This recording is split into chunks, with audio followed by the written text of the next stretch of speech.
Take your marks. Away we go in the splash and dash, the men's multi-class 50 metres freestyle final. It's Gallagher in 4, Crothers in 5, and they're showing up already. Look at Gallagher go. There won't be too many breaths taken in the 50-metre freestyle when he's edging in front again. Crothers with work to do in lane number 5. We'll check the time. Qualifying time 24 flats. Gallagher wins again at 23.5. And Crothers gets his qualifying time as well. They're both on the plane to Paris. What a rivalry.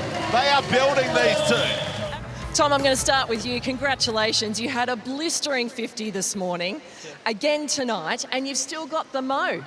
Yeah, it was all about the process this week, really, for me.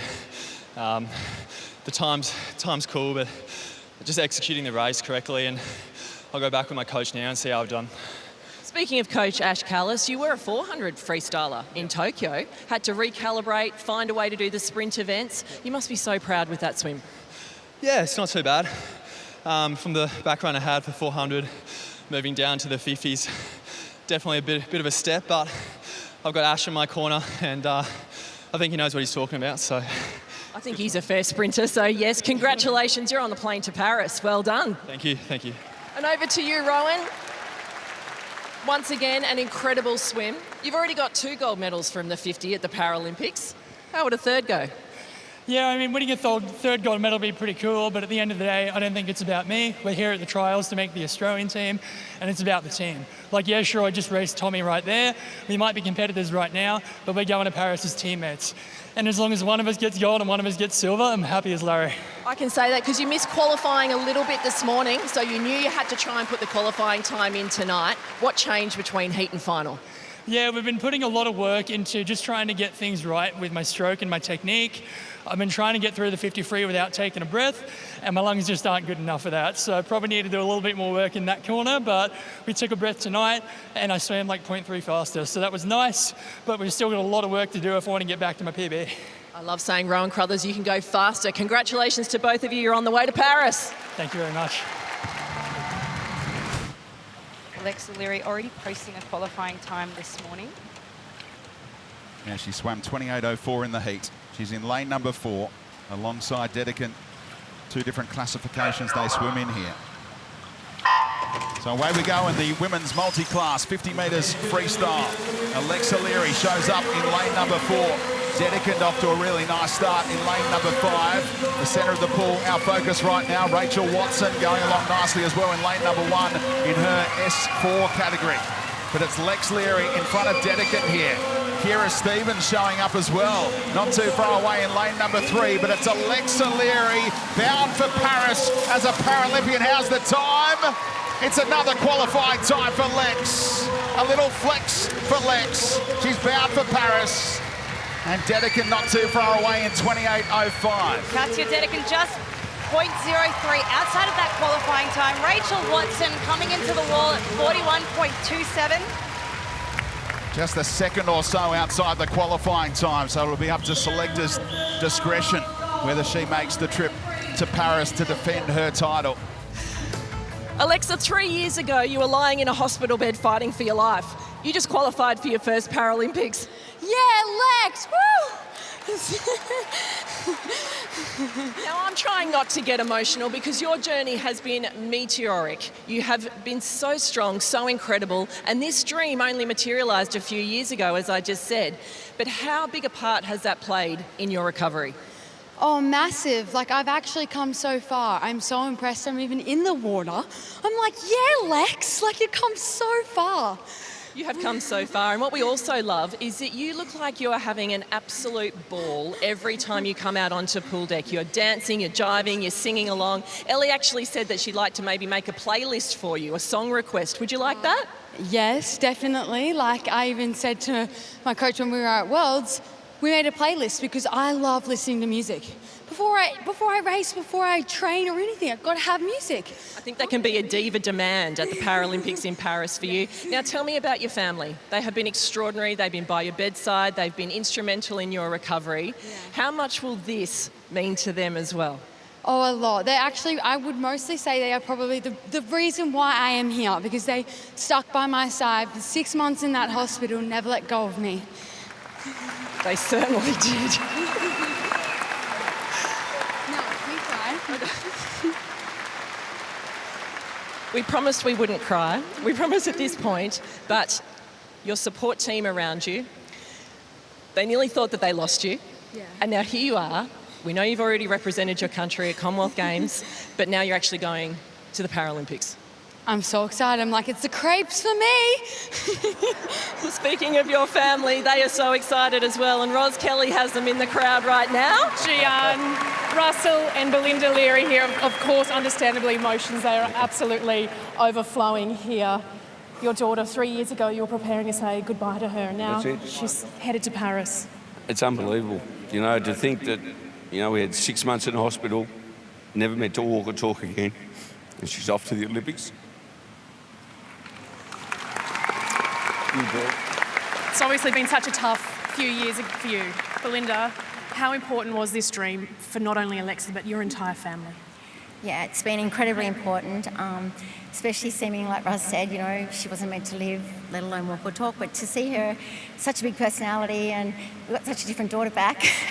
I love her personality. She's funny, she's crazy, but, you know, most importantly, she's fulfilling her dreams, what she wanted to do prior to becoming in the Paris. She always wanted to go to the Olympics. That was her thing, always. Lexi's still here, down on the pool deck. What message would you like to give her? She can hear you now. Benny, you're a bloody legend. Honey, we love you. We're so proud of you. Couldn't be more prouder, and I just can't wait to see you, you know, see how you go, and yeah, watch this space, hey? You're going to do it. And a really big thanks to a coach, John.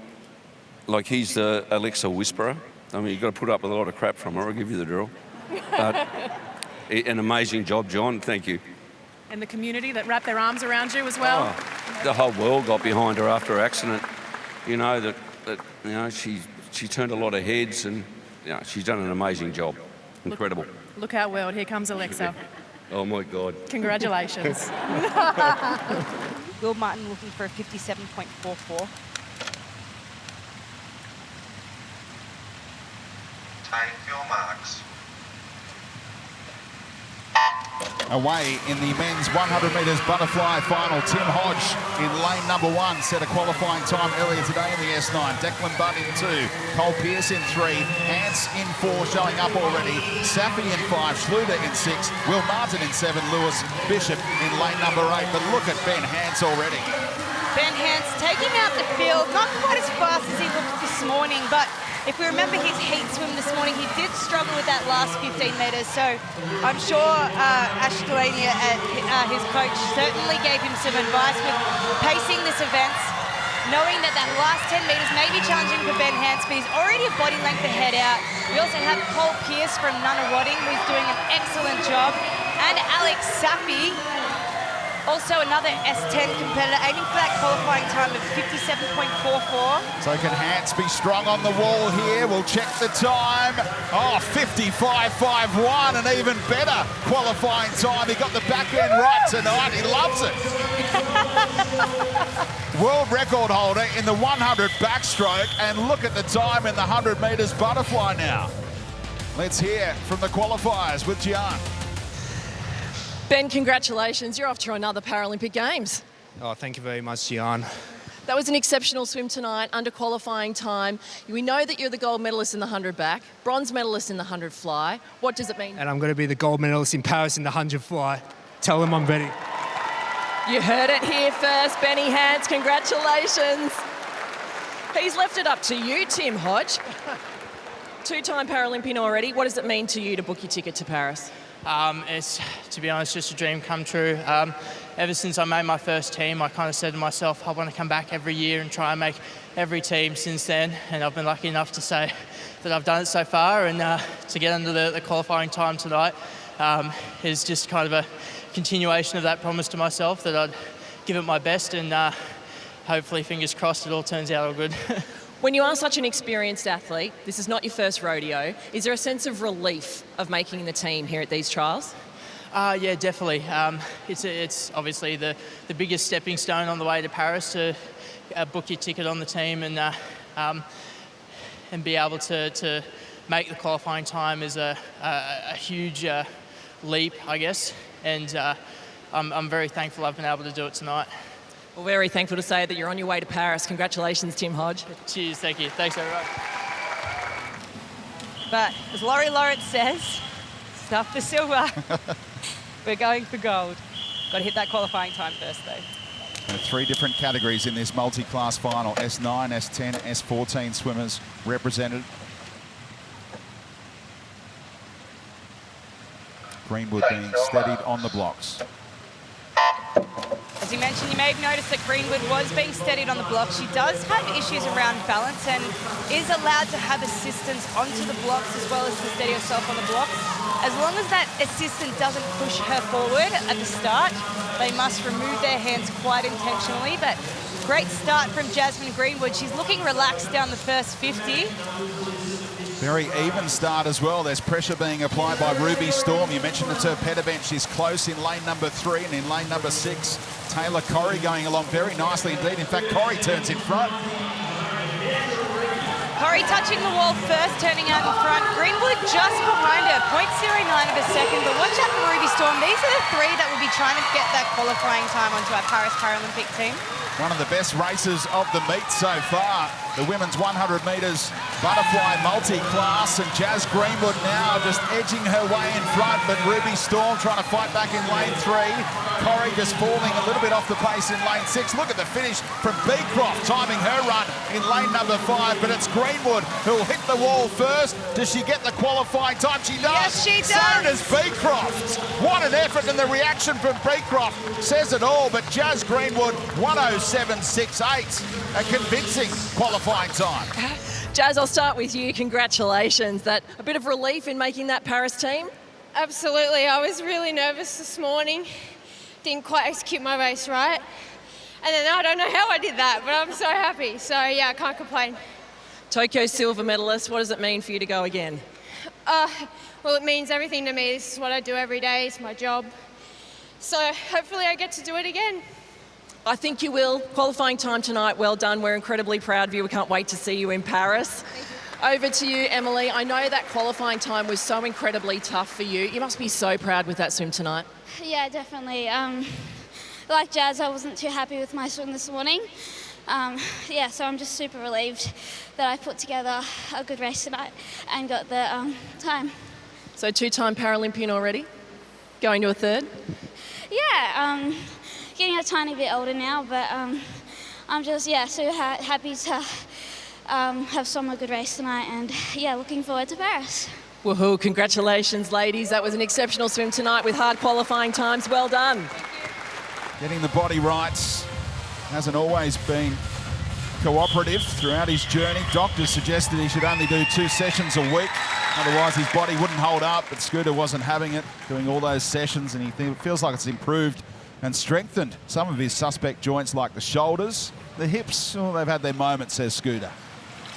You see, that's quite common within our Paralympic team. Because of the impairments, usually on one side of the body, we always have to overcompensate with other parts of our body. So Paralympic athletes are actually more prone to injury than our Olympic counterparts, but off he goes.